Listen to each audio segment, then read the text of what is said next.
नमस्कार दोस्तों, the social desk पर आपका स्वागत है। मित्रों, हम चर्चा करने जा रहे हैं स्पेशल इंटेंसिव रिवीजन के मामले में, जिसमें कि 12, 13, 14 को सुप्रीम कोर्ट में लगातार सुनवाई हुई।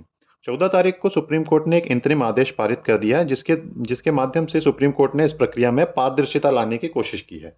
सुप्रीम कोर्ट ने कहा है कि जो 65 लाख मतदाताओं को इलेक्शन कमीशन ने बाहर किया है, उनकी सूची को कारणवश पब्लिक कर दिया जाए, यानी कि सार्वजनिक रूप से उसको पब्लिश कर दिया जाए, so that people can understand why their name is excluded from the electoral roll.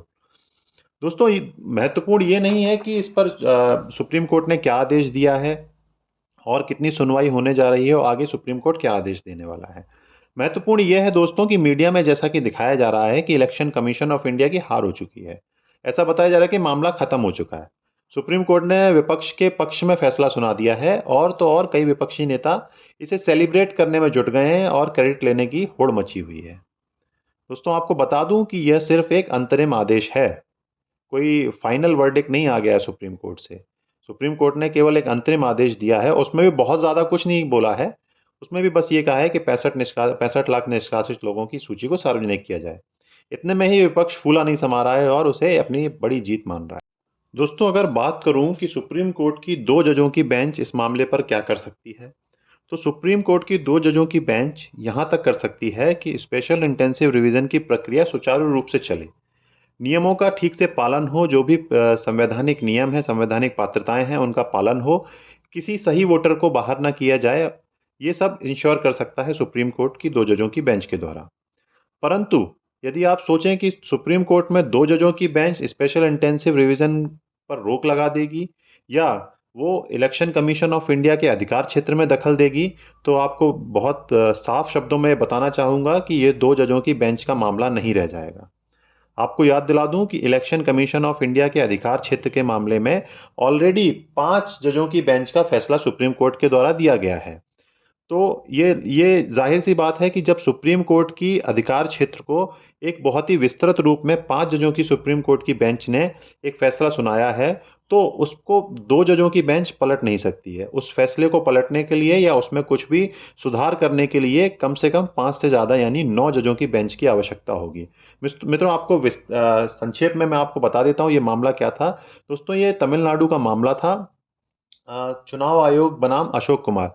हुआ क्या था दोस्तों कि चुनाव यहाँ पर बायपोल होने से पहले चुनाव आयोग ने कुछ निर्देश जारी किए थे, जिसको कि तमिलनाडु सरकार ने हाई कोर्ट में चैलेंज किया था, और हाई कोर्ट ने उसमें तमिलनाडु सरकार के पक्ष में फैसला सुना दिया है, जिसके बाद इलेक्शन कमीशन ऑफ इंडिया ने सुप्रीम कोर्ट में पीआईएल दाखिल की, जिसके बाद 5 जजों की बेंच ने इस मामले में एक ऐतिहासिक फैसला सुनाया, जिसने इलेक्शन कमीशन ऑफ इंडिया और न्यायिक पालिका दोनों के लिए एक स्पष्ट दिशा निर्देश तय कर दिए। मतलब उस फैसले में ये साफ साफ लिखा गया कि जो चुनाव आयोग है उसका अधिकार क्षेत्र क्या है, उसकी प्रक्रिया में उसके में प्रक्रिया और अधिकार में सुप्रीम कोर्ट यानी कि न्यायपालिका कितना और कहाँ तक हस्तक्षेप कर सकती हैं, कहाँ तक सजेशन दे सकती हैं। तो उसमें एक महत्वपूर्ण क्लॉज है दोस्तों कि 324 की व्यापक शक्तियां, यानी 324 की पावर। कोर्ट ने स्पष्ट किया है कि संविधान का अनुच्छेद 324 चुनाव आयोग को स्वतंत्र और निष्पक्ष चुनाव सुनिश्चित करने के लिए व्यापक शक्तियां प्रदान करता है। दोस्तों, ये बात साफ है कि 2 जजों की बेंच इस पर कोई निर्णय नहीं दे सकती है, वो इसमें सुधार और इसका सुपरविजन कर सकती है कि election commission of India special intensive revision को किस तरह से सुचारू रूप से कैरी आउट करता है। अगर इस मामले में कोई बहुत बड़ा फैसला लेना है, या यूं कहूं कि रोक लगाना है या स्थगित करना है, तो इसके लिए अब 9 जजों की बेंच ही फैसला कर सकती है कि इलेक्शन कमीशन ऑफ इंडिया की शक्तियां और अधिकार कहां तक हैं और उसमें काट छांट की जा सकती है या नहीं। दोस्तों, इसके बाद जो दूसरा पॉइंट है, थोड़ा सा भ्रम मीडिया में चल रहा है कि आधार को शामिल करने के लिए आदेश दिया गया है। आपको बता दूं कि आधार को कंक्लूसिव डॉक्यूमेंट की तरह शामिल करने के लिए इलेक्शन कमीशन ऑफ इंडिया को बाध्य नहीं किया गया है। उल्टा कोर्ट ने भी ये माना है कि आधार नागरिकता का प्रमाण नहीं है। कोर्ट ने दरअसल ये कहा है कि इलेक्शन कमीशन ऑफ इंडिया आधार को आइडेंटिटी या रेसिडेंशियल प्रूफ के तौर पर कंक्लूसिव माने या कंसिडर करे, और आगे जांच करे कि वह सच में वहां का निवासी है या नहीं। या और रिफाइन वे में आपको बताऊं कि इलेक्शन कमीशन ऑफ इंडिया ने यह कहा है कि जो 65 लाख लोगों की सूची है, अगर किसी व्यक्ति का नाम उसमें नहीं है, तो वो अगर आपके पास आता है अपना नाम ऐड कराने के लिए, तो आप वो आधार को कंसिडर करिए, उस आधार को कंसिडर करिए इन एप्लीकेशन। मतलब आप उसको मानिए कि वो आइडेंटिटी है और रेसिडेंशियल का प्रूफ है। उसके बाद आप जांच कीजिए कि वो वाकई वहाँ का नागरिक है या नहीं, ना कि ये कि उसको आधार को वहाँ की सिटीजनशिप का प्रूफ मान लिया जाए। दोस्तों, अब मैं आपको पिछले 3 दिनों की सुनवाई का सिलसिलेवार ब्यौरा देता हूँ। आप वीडियो के अंत तक बने रहिए। दोस्तों, 12 तारीख को जब सुनवाई शुरू होती है, तो कपिल सिब्बल आर्ग्यू करते हैं कि वो 12 लोगों का ब्यौरा देते हैं सुप्रीम कोर्ट को कि ये 12 लोग जीवित हैं, परंतु इलेक्शन कमीशन ने इनको मृत घोषित कर दिया है और इनका नाम हटा दिया है। पिछले सुनवाई में जब सुप्रीम कोर्ट ने कपिल सिब्बल को कहा था कि आप 15 लोग लेकर आइए जो जीवित हैं, परंतु इलेक्शन कमीशन ने उन्हें मृत घोषित कर दिया। तो उसी को वो कोट करते हुए कपिल सिब्बल कहते हैं कि मैं ले आया हूं, अब आप कार्रवाई करिए करिए। आपने पिछली सुनवाई में कहा था कि आप कार्रवाई करेंगे, तो आप कार्रवाई करिए। जिसका विरोध करते हुए राकेश द्विवेदी कहते हैं कि ये बहुत बड़ी प्रक्रिया है, बहुत लंबी लिस्ट है, जिसमें कि कुछ खामियां या कुछ एरर्स होना बहुत स्वाभाविक सी बात है, जिसे कि सुधार किया जा सकता है। इन छोटी-मोटी खामियों के लिए ज़रूरी नहीं कि रोज़-रोज़ कोर्ट का दरवाज़ा खटखटाया जाए। इसके बाद कपिल सिब्बल आर्गुमेंट करते हैं कि सिटीजनशिप को जो प्रूव करने की रिस्पॉन्सिबिलिटी है, वो चुनाव आयोग की है, ना कि वोटर्स की। वो हवाला देते हैं रजिस्ट्रेशन ऑफ इलेक्टोरल रूल्स 1960 का। दोस्तों, आपको बता दूं, रजिस्ट्रेशन ऑफ इलेक्टोरल रूल 1960 जो वोटर्स के बारे में क्या कहता है, वो ये कहता है कि यदि किसी को अपना नाम मतदाता सूची में जुड़वाना है, तो वो अपने जो बेसिक डॉक्यूमेंट्स हैं उनको लेकर चुनाव आयोग के पास जा सकता है। इसके बाद यदि चुनाव आयोग को आपत्ति है, तो वो ऑब्जेक्शन रेज कर सकता है, फर्दर इन्वेस्टिगेशन कर सकता है कि वो वहाँ का नागरिक है या नहीं। इसके बाद जस्टिस कांत कहते हैं कि जो भी पीड़ित लोग हैं उनकी इन्फॉर्मेशन कोर्ट को प्रोवाइड करनी चाहिए, ताकि वो इलेक्शन कमीशन को जिम्मेदार ठहरा सके या उनकी अकाउंटेबिलिटी तय कर सके। इस पर कपिल सिब्बल कहते हैं कि जो गड़बड़ियां हुई हैं वो बूथ लेवल पर हुई हैं, उसको एड्रेस नहीं किया जा सकता। ये पूरी प्रक्रिया ही अनफेयर है। मतलब वो पूरी प्रक्रिया पर ही सवाल उठाते हैं कि इसमें जो गड़बड़ियां हुई हैं उन्हें पकड़ना ही बहुत मुश्किल है। इसके बाद कपिल सिब्बल चुनाव आयोग द्वारा मांगे गए 11 डॉक्यूमेंट्स पर सवाल उठाते हैं कि इतने सारे डॉक्यूमेंट कहाँ से लाएंगे, बिहार की जनता कहाँ से लाएगी। वो कहते हैं ये न्यायिक प्रक्रिया के खिलाफ है। जिस पर जस्टिस कांत कहते हैं कि जो इलेक्शन कमीशन ने 11 डॉक्यूमेंट की लिस्ट दी है, उसमें से जो वोटर है उसको 11 डॉक्यूमेंट नहीं देने हैं, उसको केवल एक डॉक्यूमेंट देना है। आप इस तरह से मत बताइए कि उसको 11 डॉक्यूमेंट देने हैं। इसके बाद कपिल सिब्बल कहते हैं कि इस पूरी प्रक्रिया में आधार को शामिल नहीं किया गया है, जो कि एक बेसिक डॉक्यूमेंट है जो लोगों के पास बिहार में होता है। इसके अलावा जो डॉक्यूमेंट है वो हो सकता है कुछ लोगों के पास हो, कुछ लोगों के पास नहीं हो। जिस पर जस्टिस कांत ऑब्जेक्शन करते हैं कि भाई, बिहार जो है भारत का ही हिस्सा है। अगर भारत के अन्य नागरिकों के पास सारे डॉक्यूमेंट हो सकते हैं, तो बिहार के लोगों के पास भी वो सारे डॉक्यूमेंट होने चाहिए। इसके बाद जस्टिस कांत कहते हैं कि जो भी ये डॉक्यूमेंट हैं ये बोनाफाइड हैं, यानी कि ये बताते हैं कि यहाँ का रेसिडेंट है। अगर ये सारे डॉक्यूमेंट, इनमें से कोई भी एक डॉक्यूमेंट चुनाव आयोग को दे दिया जाता है, तो burden shifts to election commission. मतलब उसके बाद इलेक्शन कमीशन देखेगा, उसकी जिम्मेदारी है कि वो चेक करे कि ये यहाँ के नागरिक हैं या नहीं। दोस्तों, इसके बाद जस्टिस कांत एक बहुत ही महत्वपूर्ण बात कहते हैं। वो कपिल सिब्बल को कहते हैं कि क्या वो ये चैलेंज कर रहे हैं, या यूँ कहें कि वो इलेक्शन कमीशन ऑफ इंडिया के पावर को चैलेंज कर रहे हैं कि वो स्पेशल इंटेंसिव रिवीजन नहीं कर सकता है। अगर आप इस तरह का चैलेंज नहीं कर रहे हैं, तो there is no point to argue. मतलब वो कहते हैं अगर आप ऐसा नहीं कह रहे हैं, तो आर्गुमेंट ही खत्म हो जाता है। इसके बाद कपिल सिब्बल कहते हैं कि 2003 के जो इलेक्टोरल जो रिवीजन हुआ था, उसमें तो केवल एनॉर्मस इन्यूमरेशन फॉर्म ही भरवाया गया था। इवन जो 7 जनवरी 2025 को हुआ था, उसको ही बेस क्यों नहीं मान लेता इलेक्शन कमीशन। इसके बाद जस्टिस बागची कहते हैं कि ये एक बड़ी प्रक्रिया है, जिसमें कि मिस्टेक्स यानी गलतियां होना स्वाभाविक है, जिसे ये इस तरह की गलतियां सुधारी जा सकती हैं। ऐसा नहीं है कि ये इस तरह के एरर्स सुधारे नहीं जा सकते हैं।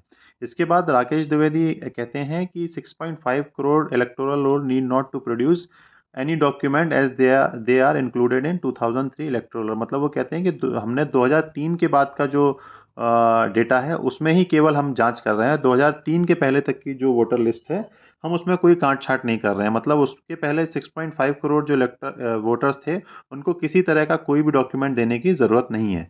डॉक्यूमेंट्स की जांच केवल 2003 के बाद के वोटर्स की हो रही है। इसके बाद एक्टिविस्ट योगेंद्र यादव एक महत्वपूर्ण आर्ग्यूमेंट करते हैं। वो कहते हैं कि ये जो पूरी प्रक्रिया है स्पेशल इंटेंसिव रिवीजन की, ये एक्सक्लूसिव है, मतलब एक्सक्लूजनरी है, मतलब इसमें केवल वोटर्स को निकाला जा रहा है। वो आरोप लगाते हैं कि इस पूरी प्रक्रिया में क्या चुनाव आयोग को एक भी ऐसा वोटर नहीं मिला कि वो जा जिसको कि वो ऐड कर सकें। केवल आप वोटर्स को निकाल रहे हैं, आपने किसी तरह के वोटर्स को ऐड नहीं किया। इसके बाद वो कोर्ट में एक महिला को खड़ा करके कहते हैं कि ये महिला यहाँ पर मेरे साथ है, जिसे कि ड्राफ्ट रोल में डेड बता दिया गया है, पर ये जीवित है।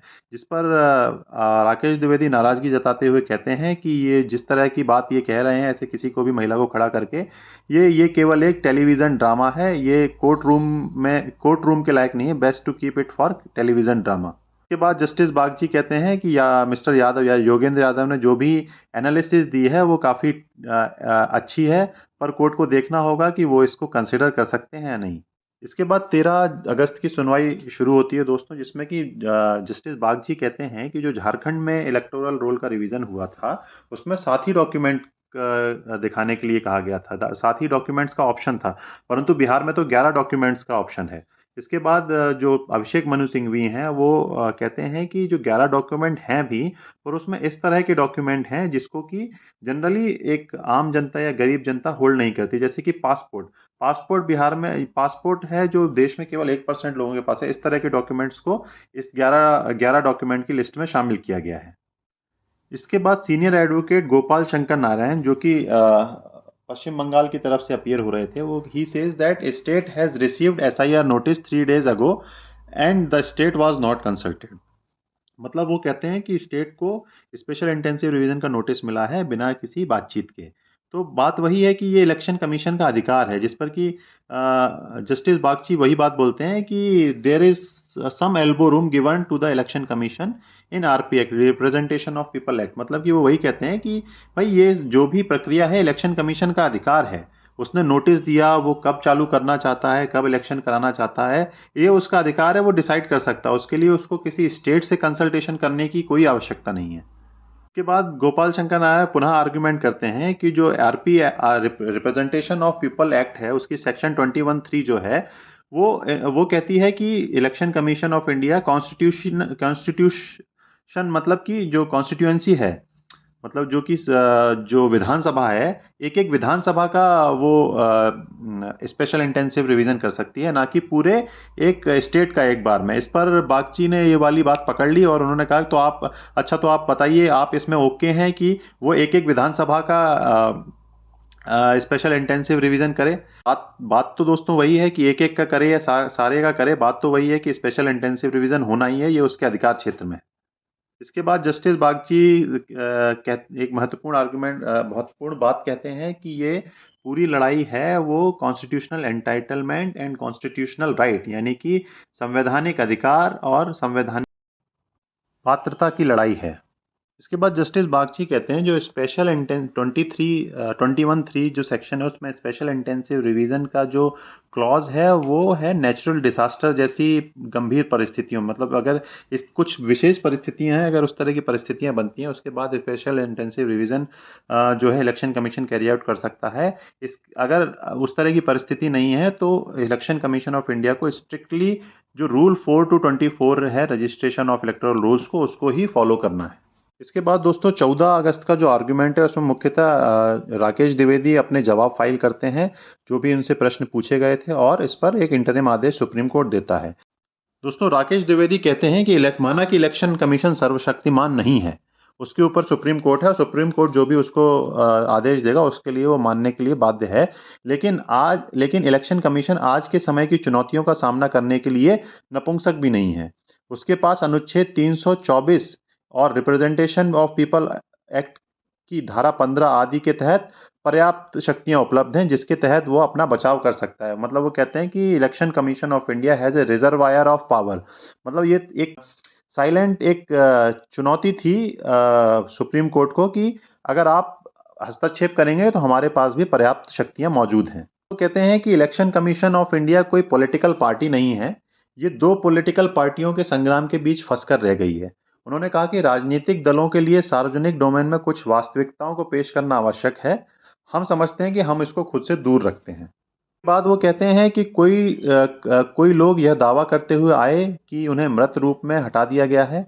मैंने अधिकारियों को तुरंत जांच करने के लिए कहा है और सही पाए जाने पर उन्हें शामिल करने के लिए भी कहा है। इसके बाद द्विवेदी कहते हैं बिहार को किसी अंधेरे युग में रहने के रूप में चित्रित करने का प्रयास किया जा रहा है। यह ज्ञान की भूमि है। जगजीवन राम पहले राष्ट्रपति, पहले प्रेसिडेंट नालंदा यूनिवर्सिटी के, पहले प्रवासी जो मॉरिशस जैसे स्थानों पर गए और वहाँ, जिस पर जस्टिस कांत भी कहते हैं कि लेकिन बिहार में गरीबी में रहने वाली आबादी भी है, हम उसको नज़रअंदाज नहीं कर सकते हैं। इसके बाद राकेश द्विवेदी जो पूरे वोटर्स हैं उनकी संख्या का ब्रेकअप देते हैं। वो कहते हैं कि 7.89 करोड़ वोटर थे बिहार में 1 जनवरी 2025 के जो समरी रिवीजन था उसके अकॉर्डिंग। 7.24 करोड़ जो इनोमिनेशन फॉर्म है वो ऑलरेडी उनको रिसीव हो चुके हैं। अबाउट 65 लैक्स लेफ्ट, और मतलब 65 लैक्स जो बचे हुए हैं वही निष्कासन की प्रक्रिया में है। 22 लाख, इसमें कि 22 लाख हैं जो मृत पाए गए हैं। The scrutiny of 5 crore in draft list is over, मतलब जो इलेक्टोरल रोल जो पब्लिश हुआ उसमें 7.24 करोड़ में से 5 करोड़ का जो स्क्रूटनी है वो पूरी हो चुकी है और 2.4 करोड़ की ऑन द वे है, और वो भी बहुत जल्दी इसको कंप्लीट कर लिया जाए। जिस पे जस्टिस कांत पूछते हैं कि what is the mechanism to identify the person is dead और नॉट। जिस पर वो राकेश द्विवेदी जवाब देते हैं कि जो बीएलओज हैं वो डोर टू डोर जाकर इस बात को की पुष्टि कर रहे हैं कि वो व्यक्ति जो इलेक्टोरल रोल में है वो मृत है या जीवित है। इसके बाद दोस्तों पूरी सुनवाई के बाद सुप्रीम कोर्ट दो महत्वपूर्ण बिंदुओं पर अपना इंटरिम आदेश देता है। पहला कि जो 65 लैक्स एक्सक्लूडेड वोटर्स हैं उनकी जो सूची है उसको पब्लिश किया जाए।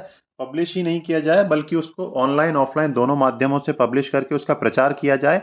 उसको सभी सरकारी दफ्तरों, पंचायत ऑफिस में बीएलओ द्वारा चस्पा किया जाए और लोगों में अवेयरनेस बढ़ाई जाए, ताकि लोग उसमें जाकर देख सकें कि उनका या उनके परिजन का किसका नाम उससे हटाया गया है, और यदि उनको आपत्ति हो तो वो समय सीमा के तहत अपनी प्रक्रिया को पूरा कर अपना नाम जुड़वा लें। दूसरा, उसमें आदेश में ये कहा गया है कि चुनाव आयोग को इंसिस्ट किया गया है कि एटलीस्ट आधार कार्ड को एक proof of identity and proof of residence माना जाए और लोगों के इनुमरेशन फॉर्म्स को रिसीव किया जाए। यहाँ तक की सुनवाई 14 अगस्त को हो चुकी है दोस्तों। अगली सुनवाई 22 अगस्त को। दोस्तों आज के लिए बस इतना ही। आप बने रहिए द सोशल डेस्क के साथ। For more insights into global strategic affairs analysis, please do like and subscribe this channel. Thank you very much. See you soon.